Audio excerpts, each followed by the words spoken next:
The clock is ticking.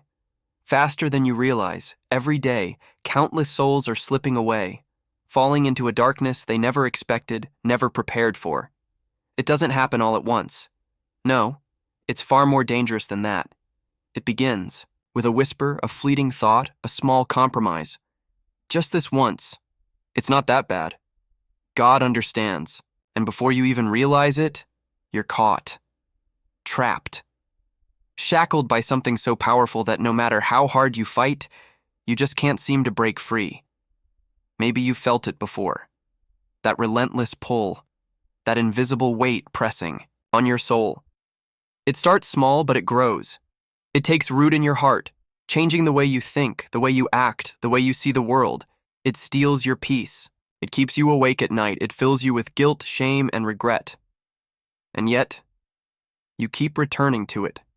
Again, and again, and again. You tell yourself, tomorrow I'll do better. But tomorrow never comes, and here's the terrifying truth. This isn't just a struggle. This isn't just a weakness. This is a deadly temptation, a spiritual poison that could cost you everything, and Padre Pio warned about it.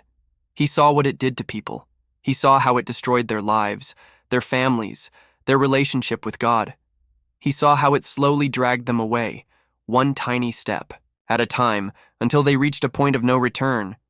He called it what it truly is, a trap of the enemy, designed to keep you enslaved until it's too late. And the worst part? Most people don't even realize they're in danger.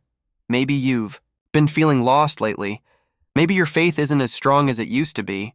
Maybe deep down, you know something isn't right, but you don't know how to fix it.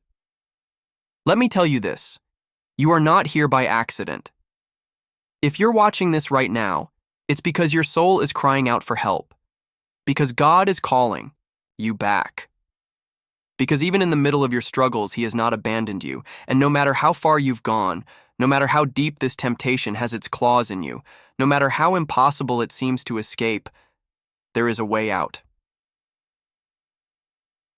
Padre Pio knew the truth. He warned the world about this very temptation. And in just a moment, you're going to discover exactly what it is, how it's affecting your life, and most importantly, how to defeat it before it's too late. But before we go any further, I need to ask you something important. If you are serious about breaking free from this temptation, if you refuse to let the enemy tighten his grip on your soul, if you are ready to fight for your salvation, then subscribe right now. Because what you're about to hear isn't just another story, it's a warning, and it might just save your life. Ethan never thought he would fall. He never imagined that the small choices, the tiny compromises, would lead him into a place so dark, so suffocating, that he wouldn't even recognize himself anymore. He was just like everyone else. A man with responsibilities, a routine, a life that, on the surface, seemed perfectly normal. He worked hard, provided for his family, and kept up appearances. He wasn't a bad person. He wasn't out there committing terrible crimes or hurting others. He was just living. But there was something beneath the surface, something that had been there for a long time, growing in the shadows, feeding on his weaknesses. It started with pride. At first, it wasn't obvious. It was just a feeling, an unshakable confidence that he was always right, that he had life figured out better than others. When someone gave him advice, he brushed it off. When a priest at Mass spoke about humility, he nodded, but deep down, he thought, that's for other people, not for me. He didn't need help. He didn't need confession. He didn't need to change. And that's exactly how the trap was set. Because pride is a silent killer. It doesn't scream. It whispers. It convinces you that you're strong enough on your own, that you don't need God as much as others do, that you can handle things by yourself. And once pride took root, the rest followed. Greed came next. At 3. First, it wasn't about money. It was about more success, more power, more admiration, more security. He worked longer hours, not because he needed to, but because he wanted to prove something, to himself, to the world. He started to believe that his worth was tied to his achievements, that the more he had, the safer he would be. Slowly, he stopped seeing money as a tool and started seeing it as the goal. He held on to it, obsessed over it, worried about losing it, and when greed takes hold, generosity dies.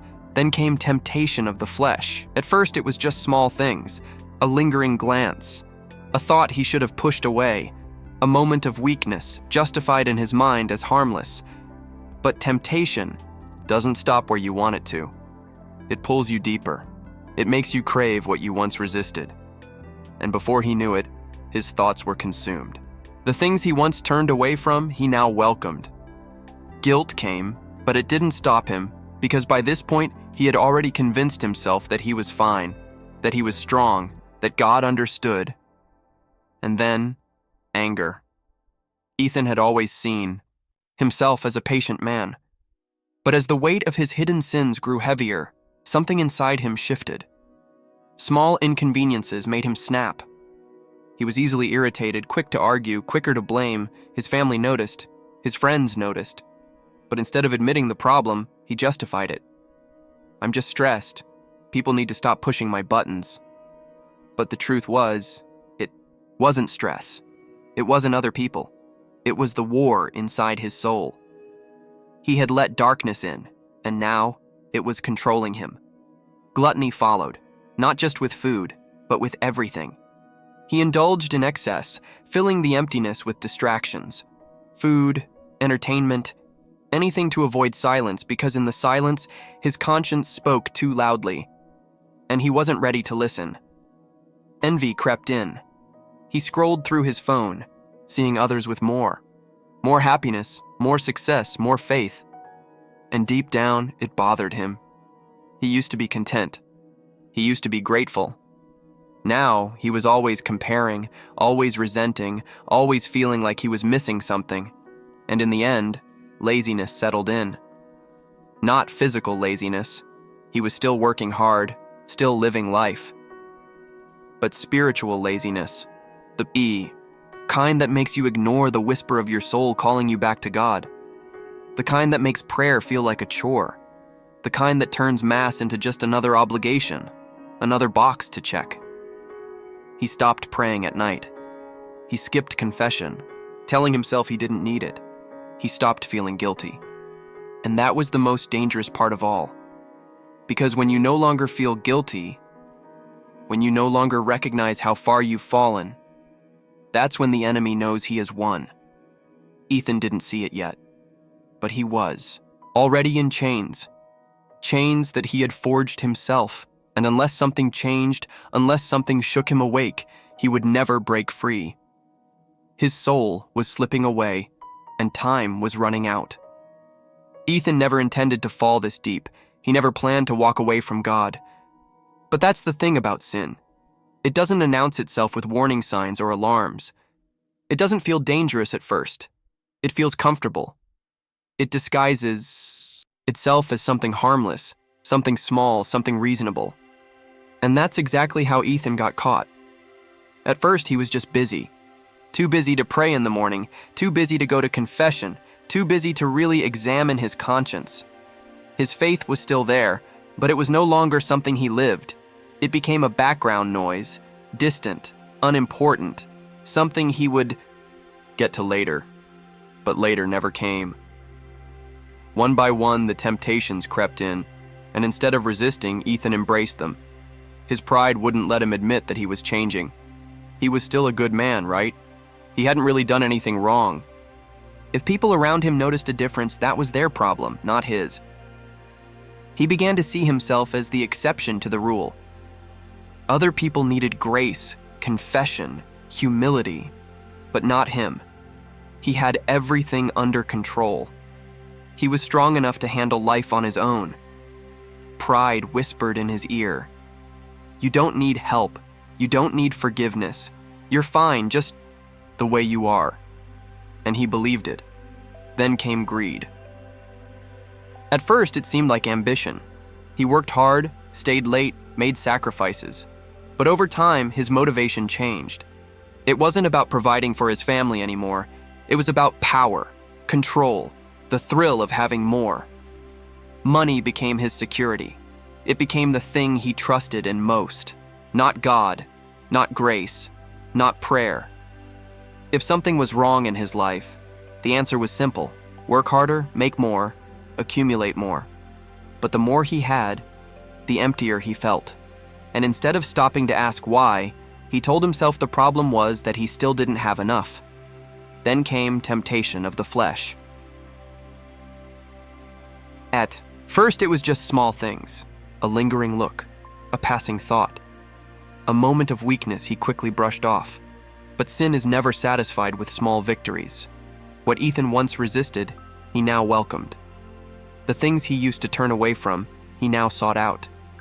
And as this temptation took root, his heart changed. He no longer looked at his wife the same way. He stopped cherishing her, stopped honoring her. His heart was divided, and deep down, he knew it. But instead of confronting it, he made excuses. It's just thoughts. It's not hurting anyone. God understands. Excuses became habits. Habits became chains. And when guilt came knocking, Ethan did what so many others do. He silenced it. That's when anger took over. He had never considered himself an angry person. But something inside him had shifted. Small things set him off. He had no patience. He lashed out at his wife, his children, his co-workers, and he always had a reason. I'm stressed. People are being difficult. I have too much on my plate. But those weren't the real reasons. The real reason was that his soul was at war. Sin creates conflict. The more you ignore your conscience, the more you push away the truth, the heavier the burden becomes. It starts to eat at you, and when that weight becomes too much to bear, it spills out as anger. Anger at yourself, at the people around you, even at God. Then came envy. Ethan started resenting others. He scrolled through his phone, watching people who seemed happier than he was, more successful, more fulfilled, more at peace, and instead of being inspired, he was bitter. Why do they get to have that? Why do they have joy while I'm struggling? But Ethan didn't realize that he had put himself in this position, that the peace he longed for wasn't something others took from him. It was something he gave away when he walked further from God. Then came gluttony, not just in food, but in everything. He indulged in distractions, consumed endlessly. If something brought him pleasure, even for a moment, he said yes to it. More entertainment, more noise, more mindless scrolling, anything, to avoid silence. Because silence was dangerous. In silence, the truth speaks. And the truth was that Ethan was sinking. He was exhausted, spiritually weak, empty. But he told himself it was fine, because by now he had fallen into the final, deadliest trap of all, laziness of the soul. He had stopped fighting. Prayer felt like a chore, so he stopped. Mass felt unnecessary, so he skipped. Confession felt uncomfortable, so he ignored it. It wasn't that he rejected God outright, he just didn't care enough to go back. And that is the most dangerous place a soul can be. Because when you no longer feel guilty, when sin no longer bothers you, when you have accepted the chains as normal, that's when the enemy knows he has won. Ethan didn't realize it, but he was lost. He had been led into a slow, quiet darkness where sin had become a way of life. No more struggle. No more resistance. And unless something changed, unless something shook him awake, he would never break free. His soul was slipping away, and time was running out. Now I want to hear from you. Be honest. Have you ever found yourself justifying something you knew was wrong? Maybe convincing yourself it wasn't that bad? Drop a comment below and share your thoughts, because the more we bring things into the light, the less power they have over us. Ethan had never been a man who gave much thought to dreams. Dreams were just the mind sorting through the chaos of the day. At least that's what he used to believe. But this one was different. The moment he opened his eyes, he felt it, a deep, overwhelming weight in his chest. His breathing was heavy, his hands trembled. The room was dark, but something felt off. His heart pounded as the images from the dream flooded back. Padre Pio, the piercing eyes. The voice filled with both sorrow and warning, the overwhelming presence of something greater, something beyond his understanding. If you continue on this path, your soul will be lost. Ethan sat up, gasping for breath. The words echoed in his mind. Had it been real? Was it just his subconscious playing tricks on him, or had he just received a message from beyond? He turned on the bedside lamp, rubbing his face with both hands. Sweat clung to his skin. He felt as though he had been somewhere else, not just dreaming, but truly standing in the presence of something powerful, something terrifyingly real. And the warning. The devil does not need you to deny God. He only needs you to give in, one sin at a time, until you can no longer return. The weight of those words settled deep in his soul. He had spent so long justifying his choices, so long ignoring that small voice inside him that whispered the truth. But now, that voice was no longer a whisper. It was a roar. He swung his legs over the side of the bed, placing his feet on the cold wooden floor. The house was silent. His wife was still asleep. Beside him, unaware of the battle raging inside his heart, Ethan put his head in his hands. Was this a warning from God? He had never experienced anything like it before.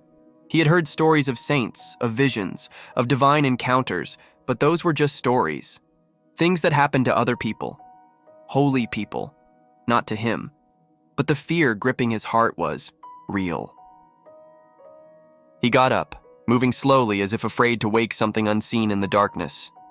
He walked to the window and stared out at the night sky.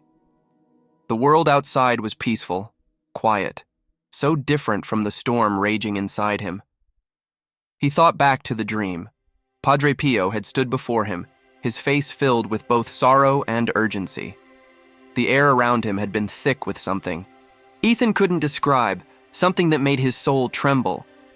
He had felt exposed, as if every sin, every hidden thought, every selfish desire had been laid bare before the holy man.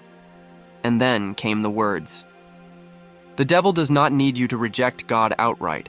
That is too obvious, too easy to resist. No, he only needs you to take small steps away, one at a time, until you are too far to return. Ethan closed his eyes, shaking his head. Small steps. That was exactly how it had happened.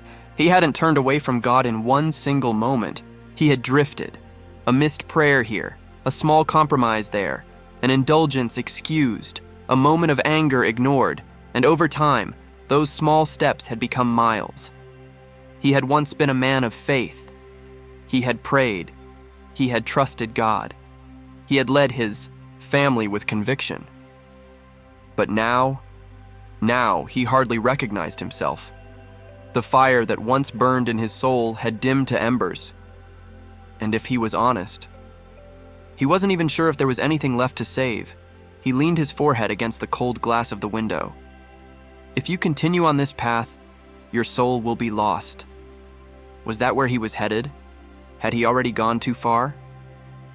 He thought of his sins, the ones he had excused, the ones he had hidden, the ones he had refused to confess. Each one had seemed small at the time, but now, standing in the silence of the night, he could see them for what they really were. Chains. One by one, he had forged them himself, and now they held him captive. Tears burned at the corners of his eyes. How did I get here? He had been a fool. He had believed the lies. That pride was strength, that greed was ambition, that indulgence was freedom, that ignoring God was harmless, and all along he had been playing right into the enemy's hands. The devil doesn't need you to hate God, he just needs you to forget him. Ethan sank to his knees. God, are you still there? For the first time in years, he prayed, not a polished, well-rehearsed prayer, not words he had memorized but no longer felt. A cry, a desperate, broken plea. I don't want to be lost. Silence filled the room, and yet, something was different. The weight in his chest hadn't disappeared, but there was something new underneath it. Hope.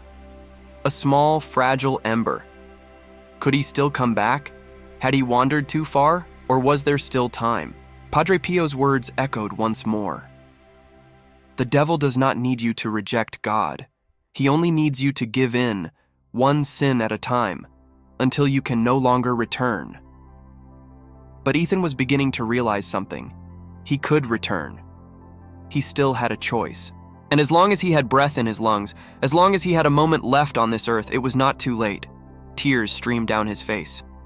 "Help me, Lord." It was the first sincere prayer he had said in years, and he felt something shift, a stirring, in his soul, a battle being waged. He was not free yet. The chains were still there.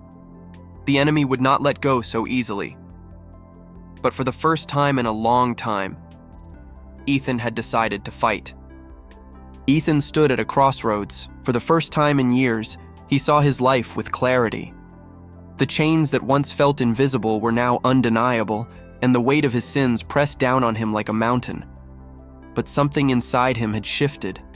The warning from Padre Pio had awakened something deep within, a desire to change, a refusal to continue down the same path. Yet, as much as he wanted to break free, he knew this battle would not be easy. The temptations had become part of him.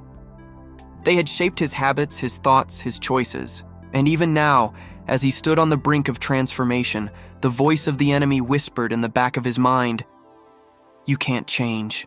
It's too late." But Ethan clenched his fists. He would not listen to that voice anymore. He had spent years justifying his sins, convincing himself that they were small, insignificant. But now, he knew the truth. Every sin, every indulgence, every compromise had been a step away from God, and if he had walked away one step at a time, then he would return one step at a time.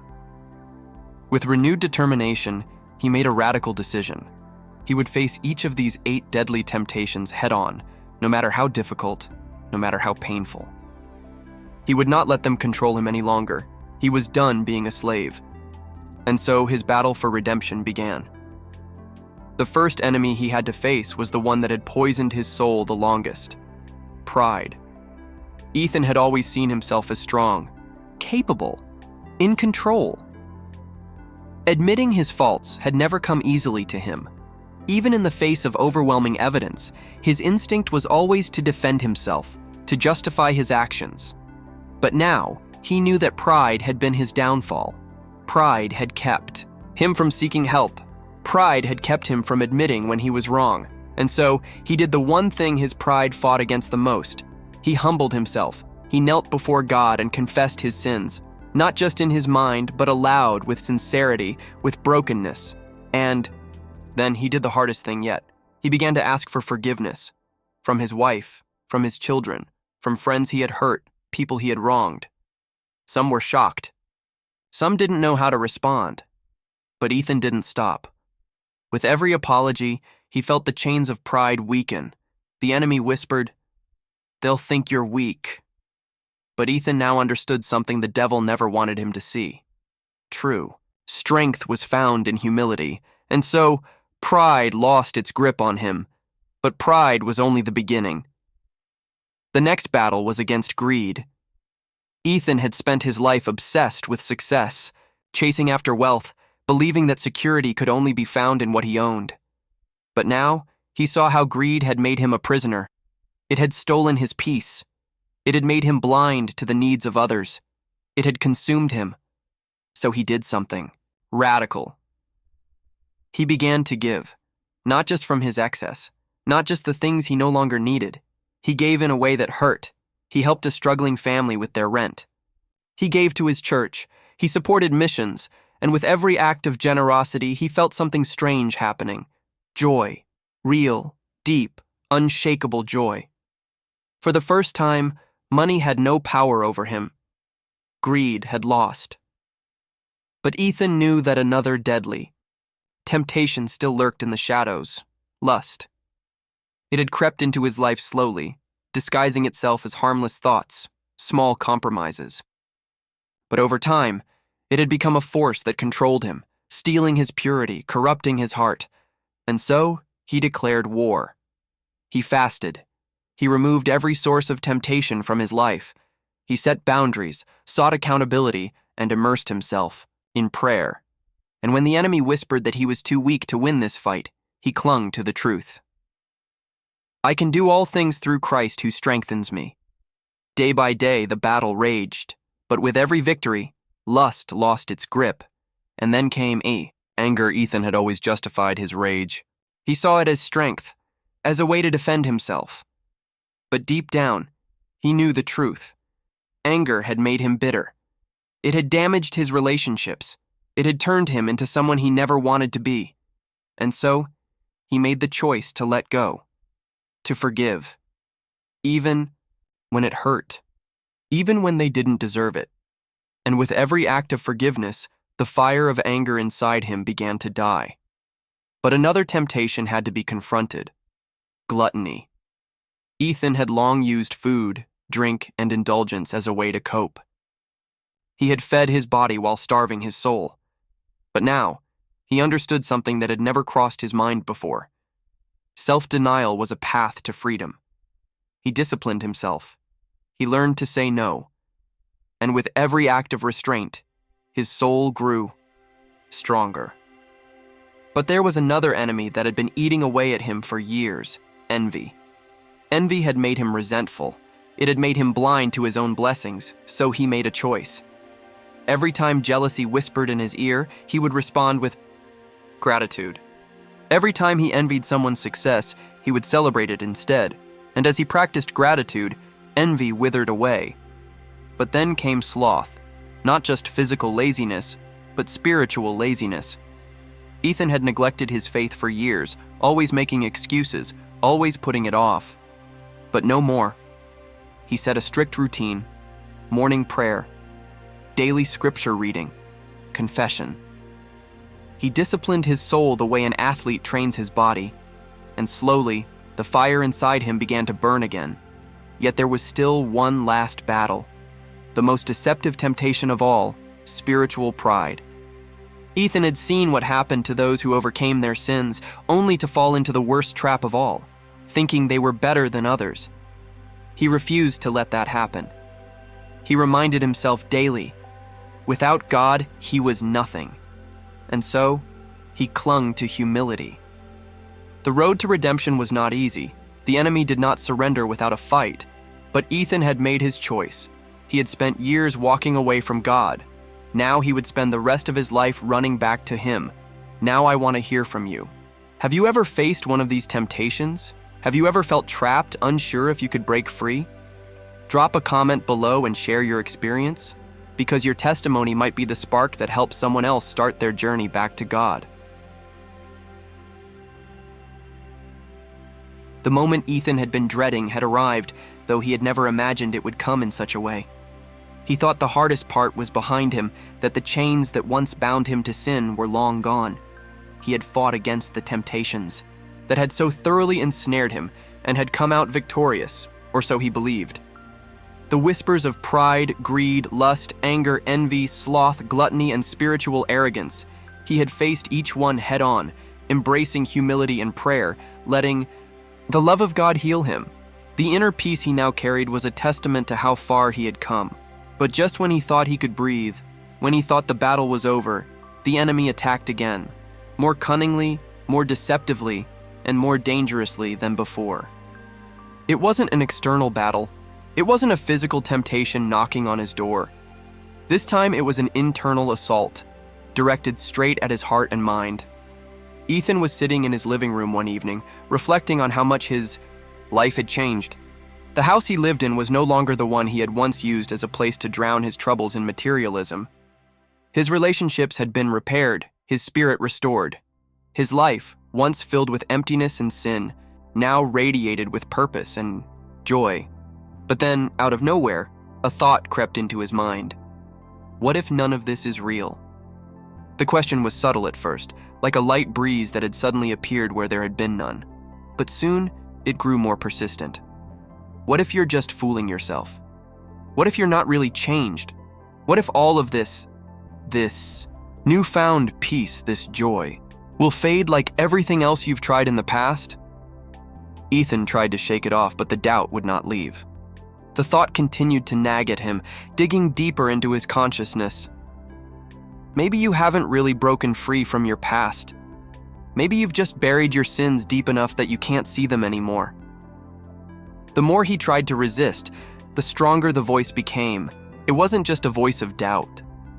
It was a voice of condemnation. You'll never change. You'll always be the same. You're not worthy of God's grace. You're still the same man who was lost in pride, greed, and lust. Suddenly, it felt as if all the old temptations, the ones he had so desperately fought off, were returning with a vengeance. You've been pretending. You haven't truly repented. The thoughts attacked his mind like a storm, and he felt powerless against them. He tried to pray. He recited the Our Father, the Hail Mary, and the Apostles' Creed, but the words felt hollow. His mind raced faster and faster, and the storm in his heart intensified. It felt as though he was losing control. Each thought became more urgent, louder, more accusatory. The enemy was doing everything he could to drag Ethan back into the pit of despair. It was the last attempt, the devil's final assault on his soul. Ethan knew he couldn't face this alone. He couldn't fight this battle in his own strength. That was the trap the devil had been trying to set all along, to make Ethan believe he had to fight by his own willpower. And that was where the enemy would win. Because Ethan knew, deep down, that he could not overcome the power of sin on his own. That's when it hit him. The words of Padre Pio came flooding back into his memory. The devil doesn't need you to deny God. He only needs you to give in one sin at a time until you can no longer find your way back. In that moment, Ethan realized the terrible truth. The enemy had been working his plan on him all along, but he had been too blinded by his own strength to see it. The greatest weapon the devil had was doubt. The moment Ethan had started doubting his worthiness, the moment he had allowed fear to take root in his heart, was the moment he was vulnerable to the devil's lies. The devil didn't need Ethan to fall back into old habits or blatant sins. All he needed was to get Ethan to believe that he could never truly change, that his efforts had been for nothing. Ethan dropped to his knees. His heart was heavy with the weight of the lies that had been planted in his mind. But now, he knew what he had to do. This was the moment of truth, the moment that would define whether he truly had learned to trust in God's grace. With trembling hands, Ethan reached for the rosary that he had once clutched so tightly during his darkest days. It was his lifeline, the constant reminder that he was not fighting this battle on his own. He began to pray. The words came slowly at first, but they grew with confidence as he continued. Hail Mary, full of grace. As his voice echoed through the silence of the room, he felt a shift. The tension in his body began to ease. The storm inside his mind started to calm. The lies that had been swirling around him lost their power, fading like a fog before the light of truth.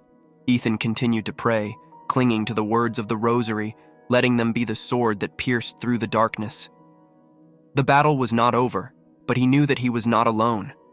And in that moment, it became clear. This was the turning point. It wasn't about striving for perfection. It wasn't about fighting harder or being stronger. It was about surrendering to God's mercy, trusting that He would lead him through the storm. The peace that followed was not a fleeting emotion. It was the peace that comes only when you know that the battle has already been won. The devil had lost. And in the process, Ethan had found something far greater than the strength to resist temptation. He had found the power of surrender, the power of grace. Ethan stood up slowly, wiping the tears from his eyes. For the first time, he felt truly free. The chains that had once bound him to sin had fallen away, not because of his own strength, but because of Christ's. And no matter how many times the devil would try to whisper lies in his ear, Ethan knew he had the strength to stand, firm in the truth. Ethan awoke with a start, his heart pounding in his chest, his breath shallow. His mind was racing, but there was one thing he couldn't shake: the vividness of the dream. It felt too real. It was like the boundary between reality and the spiritual world had blurred. The details were so clear, the emotions so tangible. In that moment, it seemed as though Padre Pio was standing right there in front of him. He could almost feel the weight of his presence, as if the saint was speaking directly to him. His eyes were filled with compassion, but also with a certain authority, as though he had seen all the battles of the soul and understood every heartache and every victory. The dream had left him shaken, but not in a fearful way. No, this was a different kind of shaking, one that stirred his soul, one that seemed to reorient him in a way he had never felt before. He sat up in bed, his legs dangling over the side, and looked out the window. The morning light had barely begun to filter through the blinds, and everything felt quiet, almost sacred, as though the entire world had paused just for him. He closed his eyes for a moment, allowing the memory of the dream to wash over him again. In the dream, he had found himself standing in a beautiful, serene place, bathed in a soft light. There, in the midst of the peace, stood Padre Pio. But there was something different about him this time. The last time Ethan had seen him in his dreams, Padre Pio had been stern, warning him of the dangers of sin and the path he was on. But now, there was a warmth in the saint's expression that Ethan had never seen before. Padre Pio gazed at him for a long moment, his eyes filled with understanding. Then, with a gentle smile, he spoke. "You've understood, my son. The battle against sin is never truly over, and there will always be moments of weakness. But every time you stand firm, every time you resist the temptation, your soul is drawn closer to God. And that is what matters. Heaven awaits those who endure, those who press on despite the trials. Continue in this fight. For the reward, heaven itself, is worth every sacrifice." Ethan felt the words sink deep into his heart, like a balm to a wound he hadn't even known was there. For so long he had been consumed with the idea that he wasn't good enough, that his failures had disqualified him from God's love. He had carried the burden of shame, wondering if he was too far gone to ever be redeemed. But now, in that moment of clarity, he understood that the fight for his soul was not about achieving perfection. It was about the persistence of faith, about the willingness to keep trying, to keep striving toward holiness despite the setbacks. "Keep standing firm," Padre Pio had said. "The reward, heaven, is worth every sacrifice." The message was clear. The struggle was part of the journey. It wasn't about being flawless or living a perfect life. It was about staying the course, about not letting the weight of past mistakes or the lure of temptation lead him astray. Ethan's heart swelled with a sense of peace that he hadn't known in years. He realized that the path of redemption was not easy, but it was simple. Stay faithful, keep fighting, and trust that God's grace would be there to help him every step of the way. As the dream faded, Ethan woke in his bed, a sense of calm washing over him. The weight of his guilt, the shame that had followed him for so long, no longer felt as heavy. He had made peace with the fact that he was imperfect. He had failed, yes, but he had also risen. And now, he understood that each victory over sin, no matter how small, was a triumph that brought him closer to God's kingdom. He smiled softly to himself, reflecting on how far he had come. A year ago, he wouldn't have believed that he could feel this way. He had been consumed by his own failures, trapped in a cycle of shame and guilt. But now he knew that God had given him the strength to overcome. He knew that each battle he faced, each temptation he resisted, was a victory, not just for himself, but for God's glory. And yet in that moment, Ethan felt a deep resolve growing within him. The battle was not over. The temptations would always be there, lurking in the shadows, waiting for him to falter. But he wasn't afraid anymore.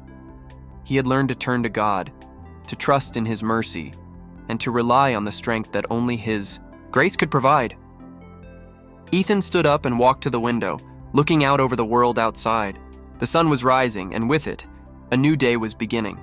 For the first time in a long time, he felt a deep sense of peace. The fight was ongoing, yes, but he was no longer fighting alone. God was with him, and the light of that truth shone brighter than any temptation that might come his way. As Ethan stood there, his thoughts turned to Padre Pio's words. He had always been a man of deep faith, but now, more than ever, he felt a renewed sense of purpose.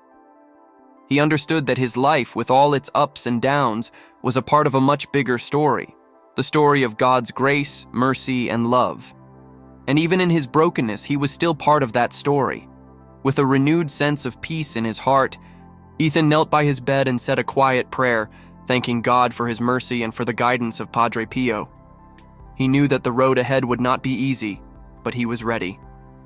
He had been given the chance to begin again, and he would not squander it. Now, as you reflect on Ethan's journey, I want to hear from you. What do you think about the role of struggle and temptation in our lives? Do you believe that it's possible to overcome even the most difficult of sins, as Ethan did? How have you experienced God's grace in your own life? I invite you to share your thoughts in the comments below. Let's encourage each other, share our struggles and victories, and continue to grow in faith together. Your story might just inspire someone else to keep fighting, to keep pressing forward on their own journey toward redemption. Leave a comment, and let's keep the conversation going. As we come to the end of today's journey, I want to take a moment to reflect with you on everything we've uncovered together. We've walked through the life of Ethan, a man who faced the immense struggle of temptation, the weight of sin, and the deep yearning for redemption. His story is not just a story of one man. It's a story that resonates with all of us. Every single one of us has faced temptation in one form or another, and we've all felt the tension between wanting to live righteously and succumbing to what we know we should resist. We've seen how Ethan, like many of us, fell into the snare of sin. How what seemed like small, innocent choices soon began to lead him down a path he never imagined, a path where pride, greed, lust, envy, and all the deadly temptations took root in his life. How he justified his actions, told himself that it was normal, and ignored the gentle nudges of his conscience. But the most crucial part of his story, the turning point, the game changer, was when he faced the truth head-on. It wasn't easy, but by recognizing his need for help, by acknowledging that he could not overcome this battle alone, he found the strength to change. Through the warning given to him in a dream, Padre Pio, a spiritual giant, spoke truth into Ethan's life. His message was loud and clear. It's never too late to change, but the time to act is now. We saw Ethan's realization that the fight against sin doesn't end the moment you stumble, but rather, it begins with the recognition that you can choose to rise again. Padre Pio's message of grace, of humility, and of perseverance in the face of struggle lit a spark of hope in Ethan's heart, a spark that reminded him that God's love and mercy are far greater than any sin or temptation. And so, Ethan began his journey toward redemption. It wasn't easy. In fact, it was one of the hardest things he had ever done. But with each step, with each victory over temptation, Ethan grew closer to the person God was calling him to be. He began to make sacrifices. He prayed more fervently. He sought forgiveness. He chose humility over pride, generosity over greed, purity over lust, patience over anger, gratitude over envy, diligence over laziness, and most importantly, he chose a relationship with God above all else. And that's where the power lies. It's in choosing God, in choosing grace, in choosing to trust that His love is big enough to handle our failures and strong enough to help us overcome our deepest struggles. That's the essence of what we've learned here today. The journey is long, but it's worth it. There's no greater reward than a heart transformed by grace and a soul that has been redeemed. Now I want to ask you, where do you find yourself today in this journey? Are you battling with temptations, just as Ethan did? Have you fallen into sin and feel like there's no way back? Or are you someone who feels like you're just starting to walk the path of redemption, not sure where it will lead, but determined to follow it no matter what? No matter where you are in your walk, I want you to know that you're not alone. You're never alone. This video has been a part of the greater conversation about transformation, repentance, and the power of God's love to restore and renew us. But I want to invite you to go deeper, to continue this journey with me. There's so much more waiting for you. and I've put together a playlist filled with stories, messages, and teachings that can guide you through the struggles of life, help you resist temptation, and draw you closer to the heart of God. Each video in that playlist is designed to help you navigate the pitfalls of sin and the journey of redemption. It's time for you to take the next step in your transformation, and I'm here to walk with you every step of the way. So, here's what I want you to do next. Click on the playlist link below this video and immerse yourself in the other stories and lessons we've shared.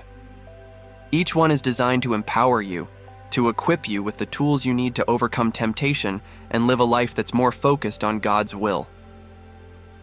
Leave a comment about what you've learned today. I truly want to hear from you. Did this story resonate with you? What part of Ethan's journey spoke to your heart? What struggles do you face, and what changes are you making today? When you share your thoughts, you open up a space for others to join the conversation, to share their own struggles and triumphs. Your story might just be the encouragement someone else needs to keep going. Subscribe to the channel so you never miss another life-changing story. I can promise you, there's so much more to come. Together we can learn, grow, and support each other on this journey toward redemption. You've heard the truth today, and I hope it stirs something deep within you. The battle may not be easy, but it's always worth it. Don't let the lies of the enemy convince you that you're too far gone. Don't let the temptations keep you bound. God's love is bigger than any struggle, any sin, and any mistake. And with every victory, you come closer to the person God has always called you to be. Thank you for being here today. I am so proud of you for making the choice to begin or continue your journey toward freedom. I believe in you, and I can't wait to hear your thoughts, your stories, and your victories. Don't forget to leave a comment and share this video with someone you think might need to hear this message. Let's keep growing together. God bless you.